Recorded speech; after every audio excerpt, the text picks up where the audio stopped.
bold to get the most out of life. You got to believe in yourself with all your might. You got to be brave and put your heart on the line. You got to be bold.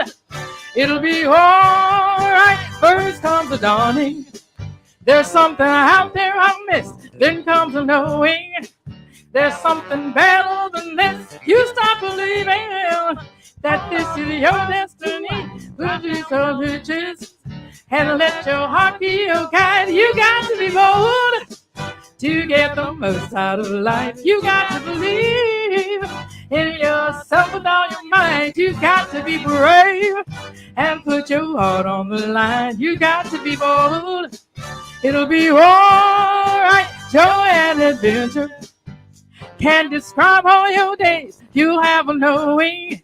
Oh yeah, in so many ways. You stop believing that this is your destiny. When you let spirit show you what life's meant to be. You got to be bold to get the most out of life. You got to believe in yourself with all your might. You got to be brave and put your heart on the line. You got to be bold. It'll be all right. Well, can't you feel a change is coming? And you will know you're alive. Can't you see? Woo! It's all around you. Take that journey with your life. You got to be bold to get the most out of life. You got to believe in yourself with all your might. You got to be brave and put your heart on the line. You got to be bold. It'll be all right. First comes the dawning.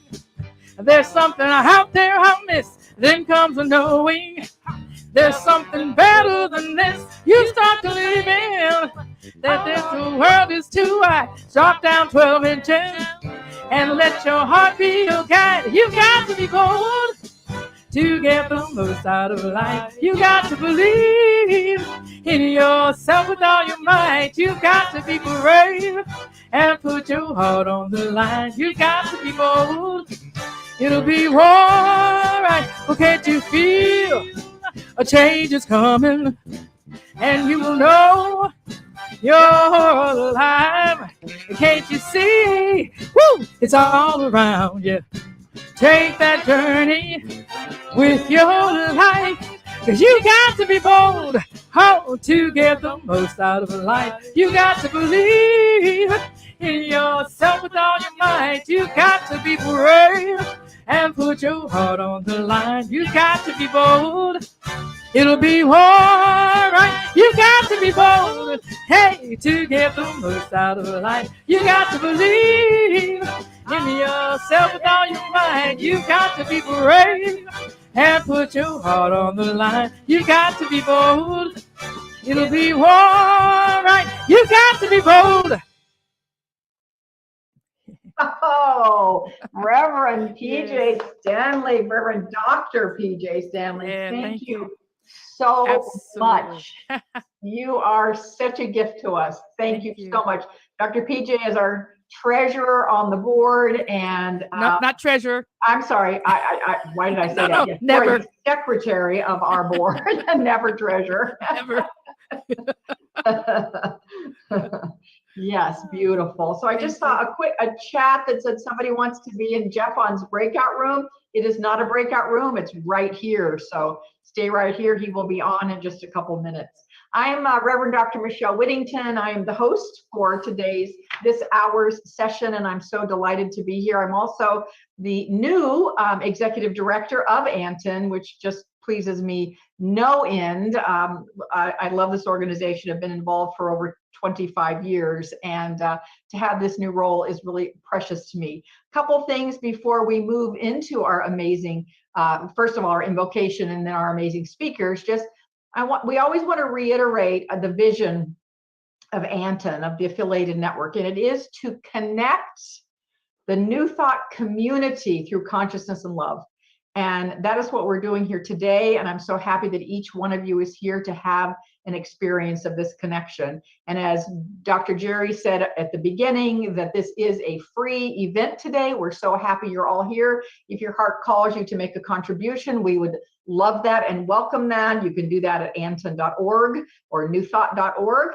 And we believe in the principle of giving and circulation. And so we absolutely share the gifts that are given here today with those who are giving their gifts as speakers and musicians. So please let your heart decide on that for you.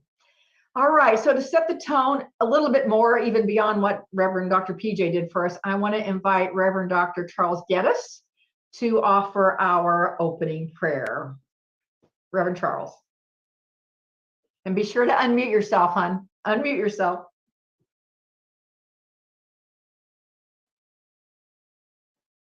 Okay. There you go. All right. Yes. All right. Let's all take a deep breath.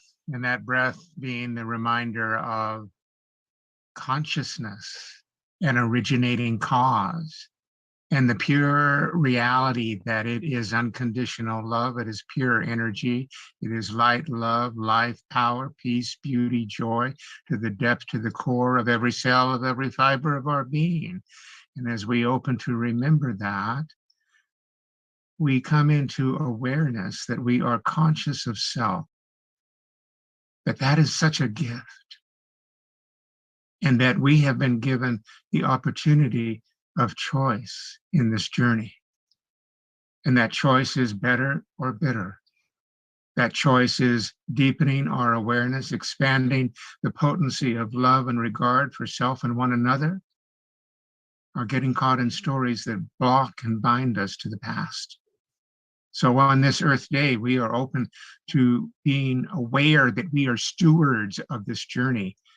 We are stewards of this adventure of life and opportunity. So knowing that everything that occurs this afternoon in this session and through every speaker, that the only speaker-listener reality is that presence. And we declare it so right here, right now. And so it is. And so it is. Thank you so much for setting the beautiful tone for our world rooted in love for this next hour. We do want to keep reminding you of a few things because they're just really important, and those that we know people are popping in and out of this day. So just two things that ANTN does on a regular basis, and one of them is our our Thought Leader Thursday, which is the last, not the fourth, but the last Thursday of the month. In the morning, it's 9 a.m. Pacific Daylight Time. That's the time I always have in my mind because that's where I am. And it's an hour of thought leaders bringing inspiration, insights, motivation, all sorts of beautiful experiences. It's a free service that we offer. So please, please join us the last Thursday of this month. Reverend Ali Benjamin will be our presenter that day, and she has just got the most amazing heart that you will want to experience if you have not yet, and if you have, I know you'll want to be there. The other thing is our annual retreat conference, which has been for the last several years and will continue to be for the next several years at Unity Village in Kansas. We are having that the week of September 26th, and it is truly, truly an amazing experience. Unity Village is awe-inspiring, and if you've not been there, please put that on your list of things to do. We'd love to have you there this year. It will be an incredible experience of learn, love, decide, and do. One of our keynote speakers will be Milagros Phillips. And we have a video, just a little short video to introduce her to you. And I'm going to turn this over to our technical gurus to get that video running.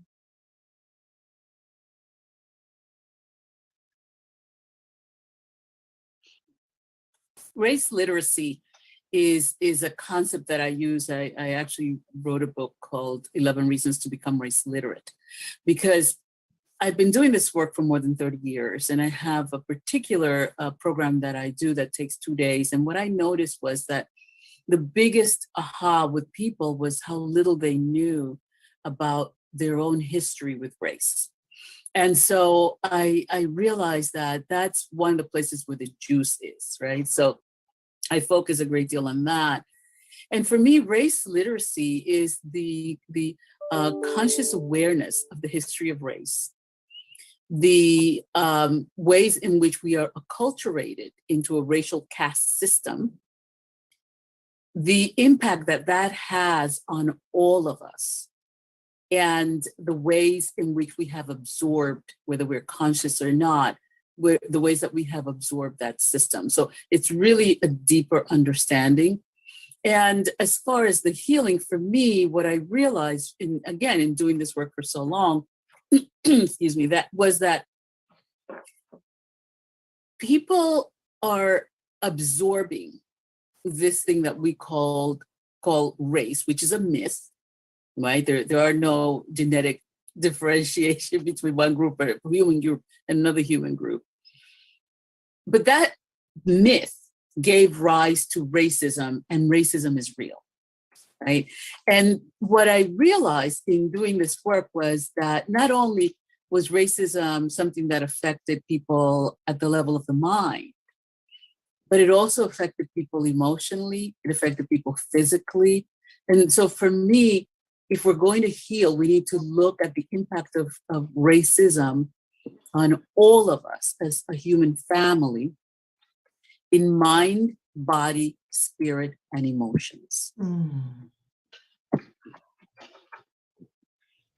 Oh, so that's just a little taste of what we will experience together at the conference in Missouri. My apology, Reverend Sherry. Thank you for that correction. In Missouri in September. And if those of you who don't know who that beautiful woman was to the left of Milagros, that was our beloved Reverend Dr. Martha Creek, who is very involved in our organization. And she had her own thing happening today and couldn't be with us, but she will definitely be with us at the conference. And she is in fact the conference or the retreat co-chair this year, along with Dr. Bill Marchione. So it will be an amazing experience. But we are now going to move into the amazing experience of right now. And we have 3 beautiful speakers who are going to give us what we're calling power talks, 15-minute power talks. And so speakers, you are on your own to make sure you stay in within the 15 minutes, because I don't want to have to take the hook and pull you off. But we want to make sure everyone has their 15 minutes. And we're going to start out with Jeffon Seeley, who I have not yet had the privilege of meeting. But Jeffon, I'm so happy to have you here. First of all, congratulations on the new baby that you and your wife just had. So that's very exciting. And Jeffon is a senior consultant and transformational speaker with Innovative International. He's a leading edge millennial and recognized resource in the field of diversity and inclusion, generations, mindfulness, and leadership. And I love this statement that was in his bio, so I have to share it. He is committed to transformation and dedicated to influencing each person he comes in contact with to not only recognize their potential, but realize it. Wow, that's the way to live New Thought, folks. Please welcome Jeffon to talk about Empowered by the Infinite. Thank you so much. Those round of applause and spirit fingers are reverberating through my house right now, so I greatly appreciate it. It is a real honor and privilege to be here with all of you. I've had the privilege to see some familiar faces, seeing many new faces, but I know that we cross paths with people at just the right time. So the insights, the conversations that you all were having prior to getting going was actually extremely inspiring in recognizing the ways in which we show up and begin to broadcast our light. And notice it's not just our light, but broadcast the light that exists within us, while also simultaneously recognizing the light that is existing within other individuals. And beyond that, I mean, even the planet, the sun, and everything in between. And it's very fascinating on my specific journey of New Thought. And I will mention, if you see me looking down, because I took that Apollo hook very literal, I have my timer going off here. So I don't want to be dragged off the Zoom screen and then you just see my photo bouncing up and down. Nevertheless, I think about my specific journey, and all of our journeys are unique. There is no one journey that is more sacred, more divine, or more holy than anyone else's. And it's fascinating at times when we as human beings often see one path as superior to another person's path. And when we do so, perhaps we are not living new thought, but we are continuously entertaining old thoughts that were often passed down to us, have been habitually ingrained within our consciousness, or even unconscious patterns that simply exclude a vast majority of individuals. And I know in the work that I do, the ways in which I show up and try to bring this message towards all individuals I have the opportunity to interact with, a lot of it takes place within the corporate realm. Now, I'm not going to say who worked for the IRS because I heard that that's forbidden to do. I'm not going to say who was a part of the DOD because I know, nevertheless. But every individual that we interact with, whether it's in the corporate realm, whether it's in our spiritual communities, whether it's somebody who has a completely different view than our own, whether it's somebody who's on the other side of this planet who we will never in this experience have the opportunity to interact with face to face, there is something that is magical that connects us. What I'm going to share with you, I am sure, is not something that is brand new. In fact, when we think about new thought, it is not brand new. It's nothing that's extremely revolutionary. Instead, it's universal. And from a certain standpoint, it's common sense. But as they say, or as I was reminded just the other day, common sense isn't so common. And so the sense that we try to make is very, I won't go there, you know, I'm speaking from love. So I began this journey in this realm, in this time, in this unique part of America called Salt Lake City, Utah. Now, some people, when I say that, there is a question that just immediately pops into their mind without them thinking of it, or without them even being aware of what that question is going to be. And it usually is along the lines of, Jeffon, were you Mormon? Or are you Mormon? It's one of those two.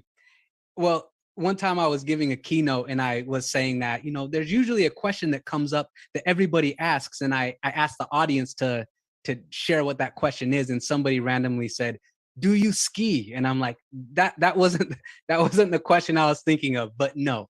Well, growing up, I did have the privilege to go to the Mormon church with my grandmother. I'm biracial. I was raised with my grandparents on my mother's side, who was adopted from Scotland. On the white side of my family, my father is African American. And growing up and going to the Mormon church, and I recognized at a very young age that there was something that seemed to be missing. First and foremost, I don't know if you've ever experienced this, but there are times where you hear things that people who are in positions of authority are telling you to believe, but when you interpret that internally, it doesn't feel right. And I know that that was definitely the case for me at a very young age. In fact, I remember when I was reading one of the first lines of the Bible where it said, in the beginning, God created all. And with that simple idea, I started thinking, well, how can there be anything other than God? Is not then the devil God? Is not then all this evil in that the divine creator itself? And how can something that God or the infinite created be more powerful than that which gave rise to it? And you see, these were questions that they didn't like me asking. So I quickly knew that this probably wasn't the place for me. Now, this was before I had the idea that, or realized that there were spiritual communities. So I kept bouncing around in high school and in college, went to metaphysical Christian churches, which I am very grateful for, because it allowed me to see these sacred texts, the Bible and things of that sort, in an entirely new light. And I started recognizing that perhaps it wasn't a middleman, in this case, Jesus, or in other cases, it could be any of the other prophets or spiritual individuals who walk this earth. Perhaps it's not a middleman that is needed between me and the infinite itself.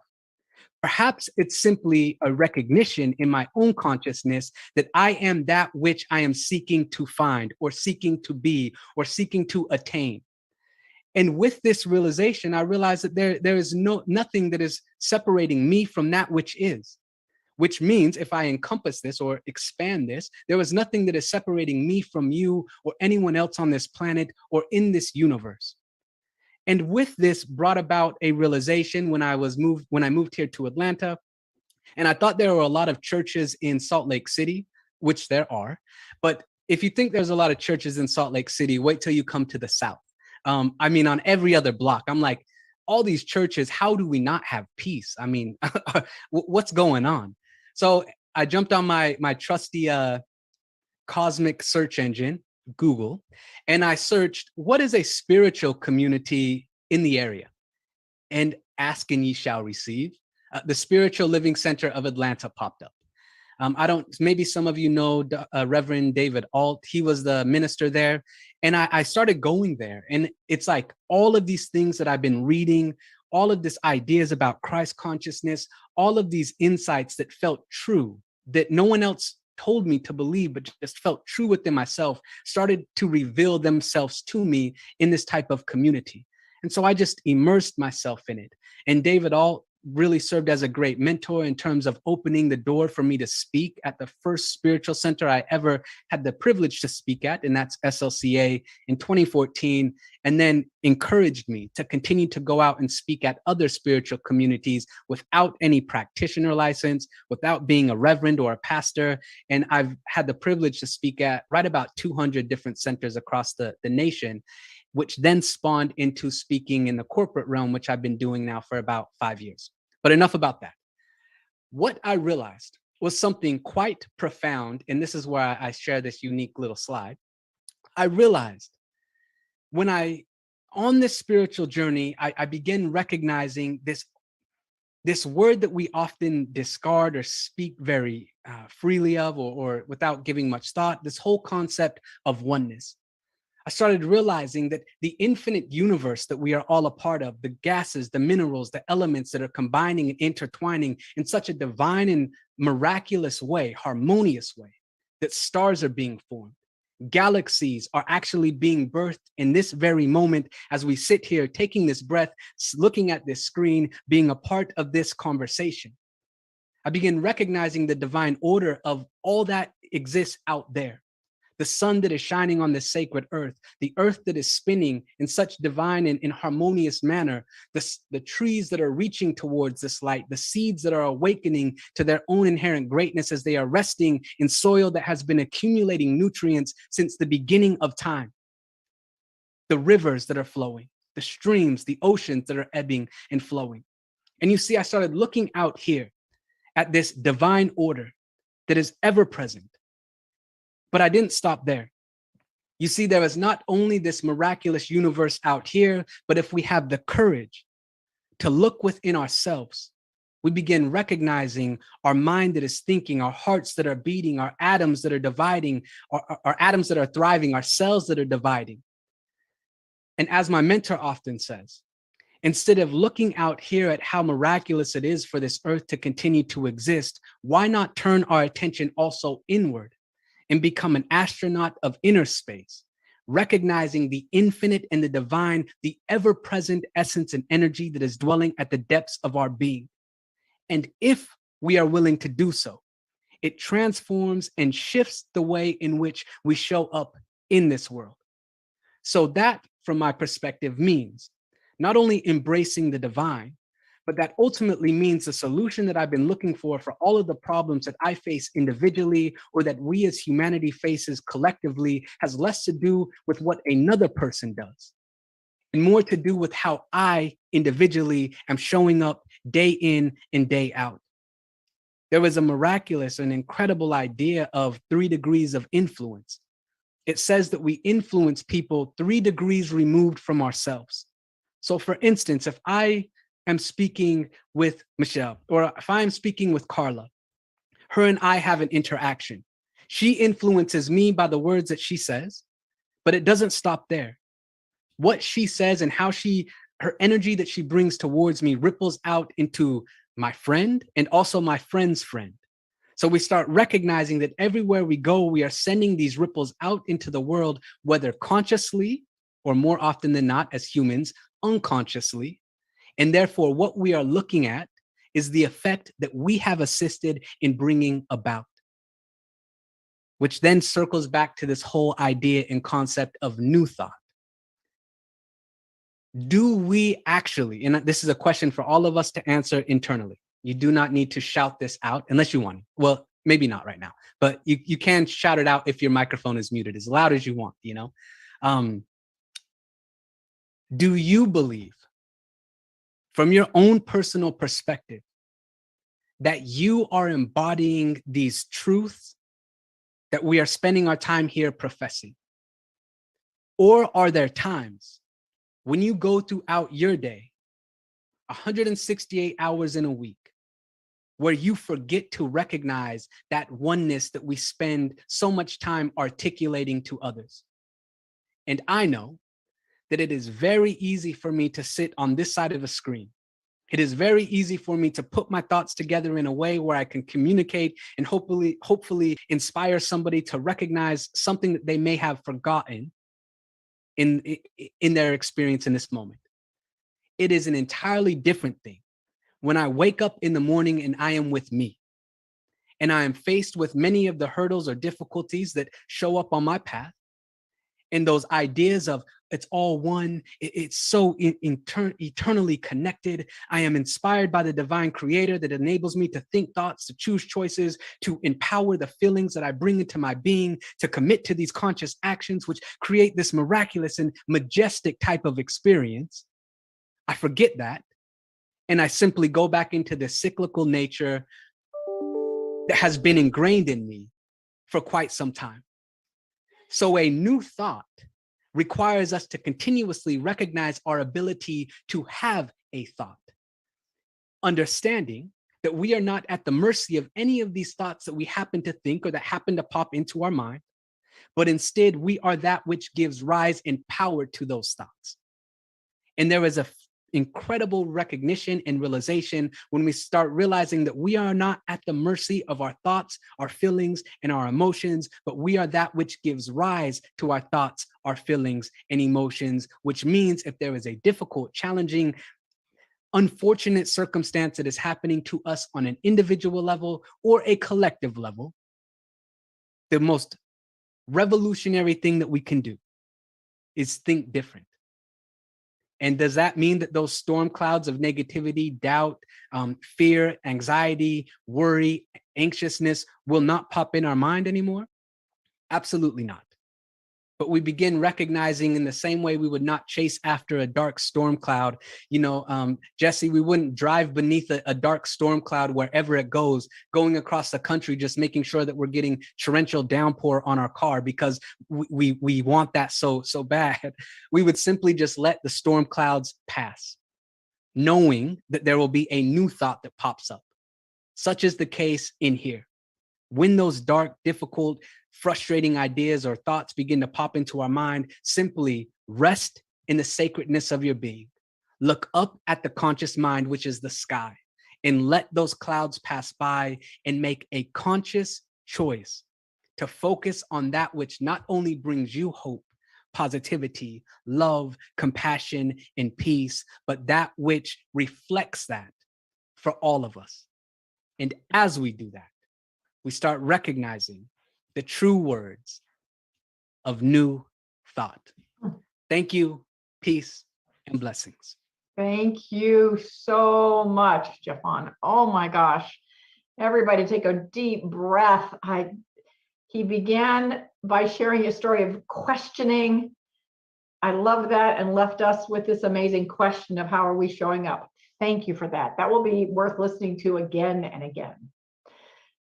Oh, so we take all that beautiful energy and wisdom in, and we move to our next beautiful speaker, Reverend Sally Robbins, who I'm so happy to introduce. I'm going to get teary because Sally and I are dear friends, but we haven't seen each other in a long time. So pardon me for getting a little verklempt here. Reverend Sally has been an ANTN minister, or became an ANTN minister in 1998, started a church in Baltimore area, and then became a Centers for Spiritual Living minister and served several churches, one of which was actually back as an ANTN minister with Creative Living Fellowship with me in Phoenix, which I'm so delighted that we had that time together, Sally.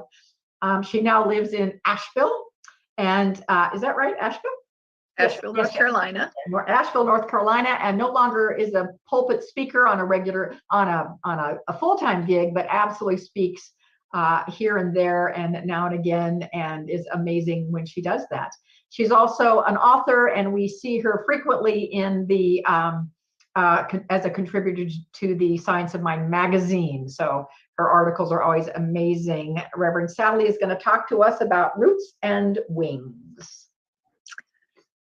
Thank you, Dr. Michelle. What a pleasure it is to be here. ANTN is where I started. And so it is like old home week to see all my old friends and to be a part of this wonderful organization. So when I saw that the theme of our wonderful conference today included the word roots, I thought, that's such an important concept for us to really have deep spiritual roots. And so then roots, but then you have to have the wings. And so I wanted to address that today in this power talk, because I think they're both so incredibly important to have. And so, too many times I have found myself focusing on one and leaving the other out, and we need to really be looking at both. And so I want to start with a story from one of my favorite movies. It's called The Nun. Next slide, please. And this is Audrey Hepburn, and she stars in this movie, The Nun. She said it was one of her favorite movies to ever do. And I love this movie because it talks about and it shows how Audrey Hepburn, who's her name is Gabrielle in this movie, she goes into the convent. And she really struggles throughout the entire movie, trying to figure out her place and is this the right path for her spiritually? It really does a great job of showing the internal process of finding your own spiritual path. But one of the best parts of the movie is right at the beginning when she goes into the convent and her father takes her there, and they're waiting in this little ante room before the women go into the convent, and the families are there. And so she's there with her father, and he points out a woman to her in nun's garb, and he says, that's the Mother Superior. She's what's known as a living rule. And Gabrielle says, well, what's a living rule?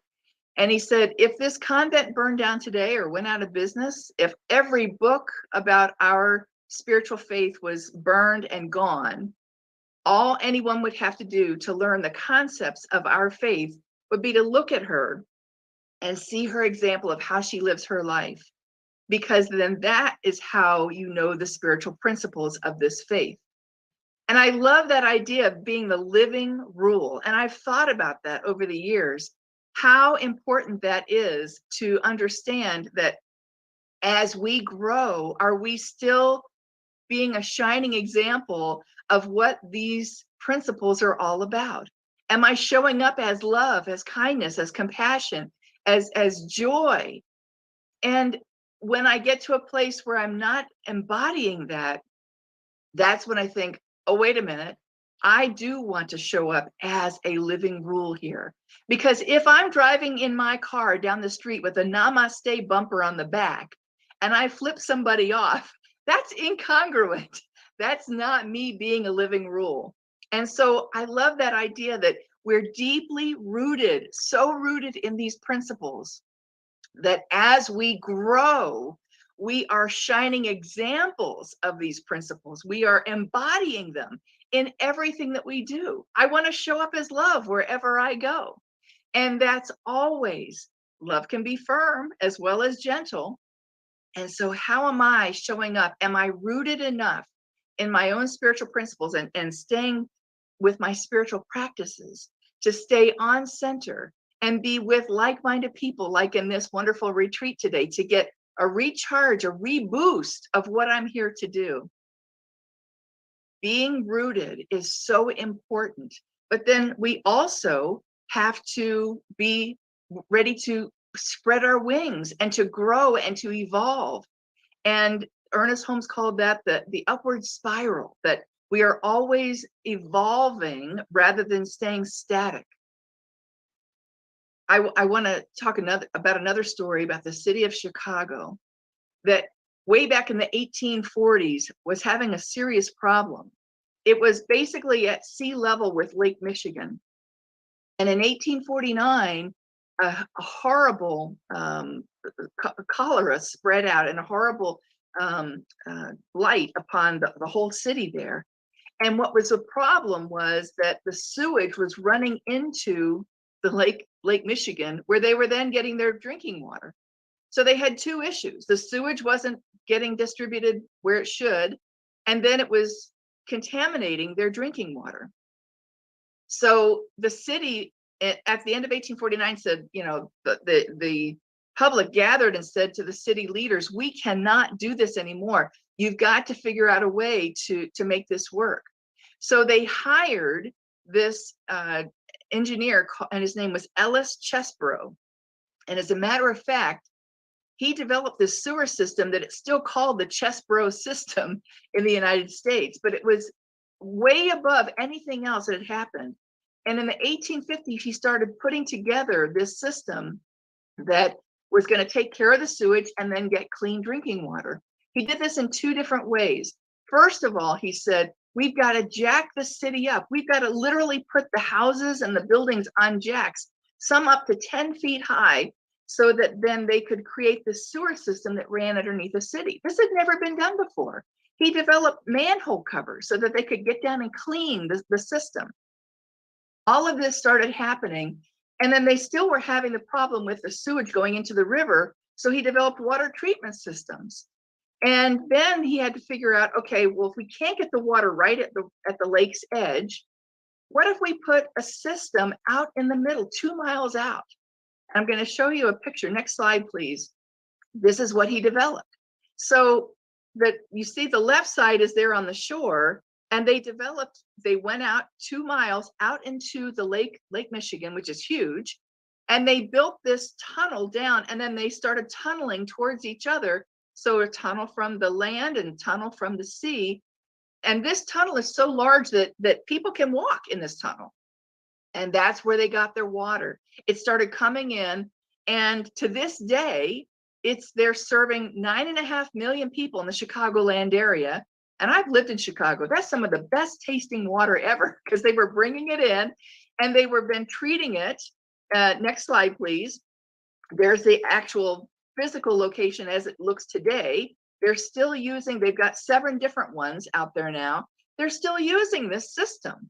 And it comes in, it's piped in, and they raised the city. Now, I love the idea there. Next slide, please. You see the water purification plant. There's on the right side there is a whole entertainment system. I mean, this is one of the cleanest, most wonderful devised systems there is, and it's still in use today. Talk about an idea that really took shape, and now it's all over the country and all over the world. But the idea that he said, raise the city. And I thought, what a beautiful analogy. We have to raise our consciousness when we are growing our wings and growing into that which is yet to be. And so we raise our consciousness, just like he was jacking up those houses and those buildings. And that's my job. It's incumbent upon me to raise everything within me to that level of greater understanding, and then to keep moving that up and up and up. And from that place, we can see that we absolutely have the chance to grow and spread our wings. Next slide, please. Ernest Holmes says this in the science, How to Use the Science of Mind, which is still one of my favorite of his books. It is though we are dipping up water from a limitless sea. Each day we may use a larger measure, and each day dip up more. The ocean will never become exhausted. As a matter of fact, everything we dip up will run again back into it, only to take a new form. So I can go to Lake Michigan today, and I can take out a cup of water. I can take a bucket, and I can get a bucket of water. Or I can put a giant tunnel like the city of Chicago does, with it, a person can walk in, and they pump out 1 million gallons a day. And the lake just keeps replenishing it. Rain, snow, whatever. The lake doesn't care whether I have a cup, a bucket, or a giant tunnel of water. The lake will keep replenishing. And that's what I love to think of when I start thinking that my piece of the pie is so small. No, this is an unlimited universe. And if I'm really grounded if I'm really a living rule of religious science and of new thought, then I get to understand that this is an unlimited, vast resource that I can always tune into. I can always say, this is the dream, my desire. I'm going to spread my wings and move into a whole new level of living. That's what I'm here to do. So am I receptive to knowing the truth about who I am? We have to have the courage to grow our wings. I was reading another fabulous book. It's called Risk Forward by Victoria Labalme. It's a little tiny book, but it's very powerful. And she wrote about how way back in the 80s, she created this group in New York City that was it was an informal creative lab. And she wanted a place where people could come and they could really talk about their creative energies and what they could do without the dream crushers. You know what I'm talking about? The dream crushers going, you can't do that. Who are you? And so she created this thing called the PAC, the Performing Arts Collective. And then one of the earliest members was a guy by the name of Chris Wink. And he had been looking for a community like this for quite some time. He needed to have a place where he could express and go, this is what I want to do, and not have people tear him down for it. Because he had a really simple idea. He wanted to make himself bald, turn himself blue, and walk around New York City and see how people reacted. That was his dream. And the PAC said, yeah, that's great. Go for it. Go for it. So one of the first people he ran this idea by was his friend Matt, who was a software engineer. And he thought Matt was going to laugh at him. But as soon as he said, you know, I think I'm going to get bald and I'm going to paint myself blue and walk around the city, Matt said, that's a great idea. Let's do it. Well, then they found a third guy. Next slide, please. They found a third guy, and the Blue Man Group was born. This was 1987. And so it started out small. They started doing small performances in small houses, but they had the courage to say, this is where I want to spread my wings. This is where I want to grow, and I want to express creatively. This is what I'm born to do, is I'm meant to be a creative being. And it grew. Now it is all over the world. It is housed permanently in Las Vegas. And back in 2017, Cirque du Soleil bought the Blue Man Group. It was quite a wonderful way for him to grow his wonderful idea into, next slide, please, these performances that just people are raving about all over the world. And Cirque du Soleil said, we believe in this idea. We want to take it even farther. Talk about spreading your wings. And this allowed him, Chris, to find his spot in the universe. And I'm sure there were lots of people along the way who said, that's crazy. But he said, I'm going to go for it. Next slide, please. So I understand my only job is to grow my wings, to grow my consciousness. Ernest said, we can make bigger buckets. We cannot make a bigger law. The law knows nothing about big and little. It knows only to do. So my job is to see through the obstacles that might be in front of me to the unobstructed field, that place in consciousness that knows there are no limits. There is nothing that I can't do. If I'm showing up as my creative, powerful self, then I get to choose how I'm going to be in this world. I'm going to close with a story. Next slide, please. It's about a jaguar and a hummingbird. And the jaguar and the hummingbird lived in a forest together. One day, a very violent fire broke out. It was all over, and all the animals started running because it was burning everything down in its path. And so the jaguar started running, and he noticed as he was running, all the animals that he was running with were running in this direction. But he noticed that this hummingbird was going in the other direction, flew right past him. And he was like, wow, why is he flying into the fire? And then all of a sudden, the hummingbird's flying back over his shoulder, going back the other way he came. And then he did that a couple times. And finally, the jaguar decided to say, wait a minute, hummingbird, don't you know there's a fire? Why are you going back into the fire? And the hummingbird said, I'm going out to the lake, and I'm filling my beak with water, enough water, as much as I can hold. And then I'm going back into the fire and I'm putting it on the fire. And the jaguar said, are you crazy? your little beak, that can't do anything. That's not going to stop the fire.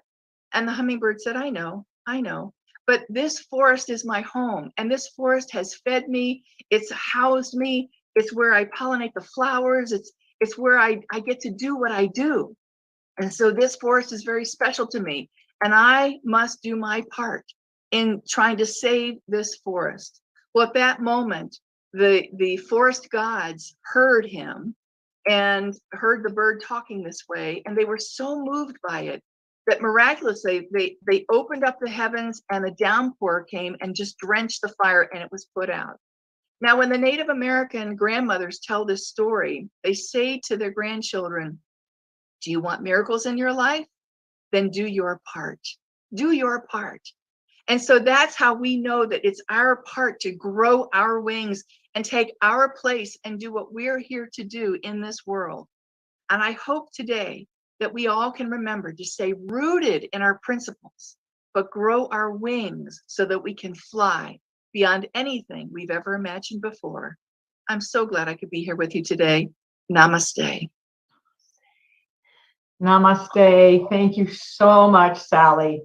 We talked earlier in a breakout about how do we spread new thought. There it is, right there. There it is. We go deep and we spread our wings. So beautiful. Thank you so much. What a delight to be with you again. Thank you. Oh, so our third in our amazing trifecta of power talks this morning is Edward Miller, who I had a privilege of being with a little bit in the earlier time where we just had a chance to chat. And what a delicious and beautiful soul who lives what he's going to teach us today. He's going to talk about, to introduce us to the amazing, powerful practice of Ho'oponopono. And Edward, just to give you the full time, I'm not going to introduce you in any other way other than to say you're an amazing being of light. Thank you for being with us. Well, thank you for inviting me. This is a real gift. I really appreciate being with this group of speakers and ministers. It's been very heartfelt, and I really appreciate it. I want to give you a little bit about me. I am a science of mind background. I've been part of science of mind since I was in my early 20s, which is a long time ago. And I studied very much about the New Age movement with Dr. Daniel Morgan in Los Angeles, California, or in Inglewood, California. I don't know if any of you guys knew him, but he was my mentor and he taught me so much. But in my life, I had a lot of responsibility and I had a lot of stress and a lot of trauma. And I was going through my life trying to figure out how can I heal this trauma. I tried with spiritual mind treatment. I tried every technique that you could imagine in the New Age movement for trying to heal my heart. I became a devoted meditator early on in transcendental meditation. I was, trying to get to that peaceful place where I could have confidence in my groundedness and in my heart. But I just seemed to keep struggling. By the time I got to my mid-40s, I was overwhelmed. My body was contracting. I was in a lot of pain, but I kept putting on a good face because I was a community leader and I was in a position where I had to show leadership. And I didn't want to show leadership, so I faked it. I pretended as though I was strong and capable and ready for the world, but in trueness, I was crushed and my heart was broken and there's just a lot of things going on. But then I learned about a practice that changed everything in my life. And I've been teaching it for the past 15 years. And I pushed it on Dr. Charles Geddes, and he allowed me to have an arena to sell it and promote it even more. But that's what we're going to be talking about. But I want to first talk about, in the last 5 years, I put a compilation of practices together and I wrote a book about it. And that's the book you're seeing on your screen now, Soul Power. So if you guys are interested in knowing a little bit more about my story, a little bit more about how I explored Ho'oponopono and how I kind of create a whole complete package of programs and intentions in order to really get into teaching people to transform their life and inspire themselves and get rid of the suffering that our minds do in order to be free. So let's go to the next slide. the intention of Soul Transync, which is the business that I created, was cultivating a more important relationship that exists, cultivating the most important relationship that exists. And really, we always think, what is the most important relationship that exists? It's the relationship with ourselves. And we're not ever committed to that, because we're so committed to our families and our friends and our institutions and our things that we believe are important to us, but we have totally disregarded the most important relationship that exists, and that's the relationship with ourselves. Soul Transync is a transformative, comprehensive, and complete practice for cultivating self-love. This is all about self-love. I didn't understand that. I thought I did love myself because I went and I worked out and I did all the things I thought were supporting me, but I was a broken man. Nurturing self-love inspired peace, happiness, and freedom from all my suffering. It gave me the space to feel connected and grounded with myself. It was such a gift. And I then started wanting to share that gift with everyone because it was so transformative. Let's go to the next slide. Soul Transync, the practice that I teach, incorporates 3 powerful approaches into one practice. And we talked about that, and even the other speakers talked about it. One of them is non-duality. It's becoming aware of our true nature, becoming aware of ourselves as God creators, becoming aware of ourselves as the space, as the unmanifested. And that's a real relationship, by the way. We're so used to seeing ourselves as a person or an identity, but when you start to see yourself as conscious awareness, it creates a space to be open for all kinds of opportunities of relationships. The next one is the inquiry. And I just love inquiry because it's been an opportunity for me to question and inquire about my identity and my thinking and my beliefs. And it just given me a space to re-explore some of my stories that I was caught up in. I mean, what has happened in my Soul Transync practice, I get a chance to every day explore the small little stories that oppress me. We all have them. We all have these little things we believe in that keep us small and keep us contained. Well, if you're doing inquiry, which I do all the time, you start to inquire about what you're believing, who you believe you are. The last part of this practice is the Ho'oponopono. And Ho'oponopono embraces a loving relationship with our ego self through forgiveness. Ho'oponopono is a very incredible practice. I learned about it from the story that a lot of people talk about the Hawaiian mental hospital, and how this Dr. Hulen came in and was invited into this mental hospital to change the hospital or to run the hospital. But what happened is that he brought in the practice of Ho'oponopono. And it's been well documented, it's been well communicated about that this hospital went through a major transformation because Dr. Hulen stayed clear with what his intention was, is that he came in there to clear and clean consciousness and not to change anybody. And he was not there to do one-on-one coaching. He was there to change the vibration in this hospital, and he did.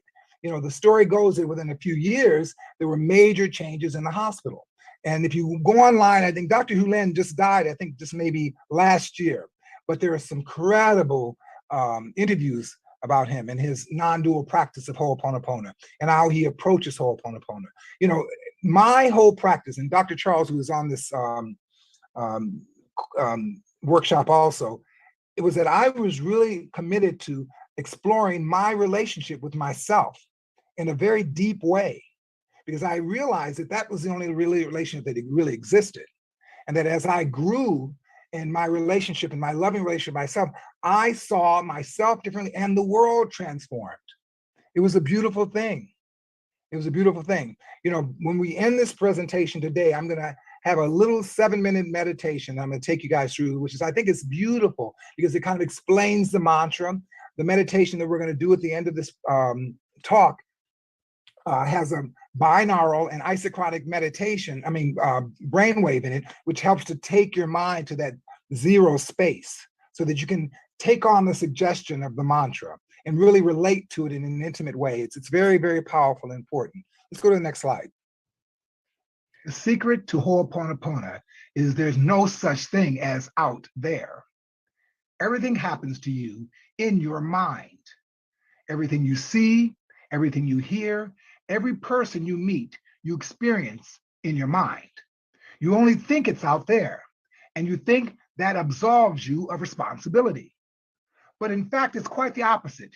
You are responsible for everything you think and everything that comes to your attention. Yeah, this is a really important concept about the Ho'oponopono. You know, as I've evolved in the Ho'oponopono, as I've evolved in this soul transcending practice that I teach, I'm really very aware of, you know, when I'm in loving mode, when I'm in a mode to be aware of myself, there's a whole lot of things that I feel as though I'm attached to, which I'm really not, because there is nothing to be attached to. There are no objects out there that keep me here or keep me there or make me do this or make me feel that way. I need to learn to be very clear about what I'm believing and feeling in my own heart and stay committed to that. And at the same time, not only staying committed to it, but be loyal to my own heart. Ho'oponopono is a beautiful tool for doing inner child work also. You know, with a lot of my clients, I take them into deep meditation, and we reconnect with the inner child and start a new dialogue with inner child, because that's where most of our trigger and most of our woundedness exists. And as we learn to relate to that child differently, our point of view opens up. You know, my big thing is that I had a lot of trauma with my mother. You know, I used to believe my mother was this character that was just, you know, it was very mean to me and harsh and unrelenting, and that, you know, she was just, you know, not a very nice person as a mother.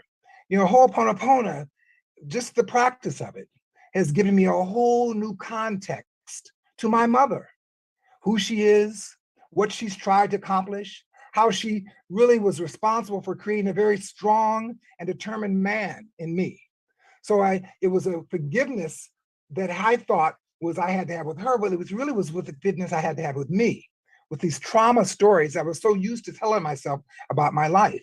I mean, I, like a lot of people, was very addicted to telling unhappy stories about me and my experience. But now I'm very consciously aware that those stories can't be true. Nothing is true. And the only thing that matters the most is the love, and the love I have in my heart, and the love I share with myself and the world. I mean, I feel such an intimacy with the world now. All of you guys, I'm just so pleased to be here to share heart with you. And this is all a result of me relating to myself from love first. Let's go to the next slide. The Ho'oponopono has 4 steps. There are 4 very simple steps. And there's repentance, which is I love you. I love you. I love you is so intimate. We all say I love you, but we're used to saying I love you to someone else, to an object outside of ourselves. But when you can feel that intimate love and affection you have for yourself, it opens things up for you. It makes you feel grounded in the world and open to all kinds of opportunities.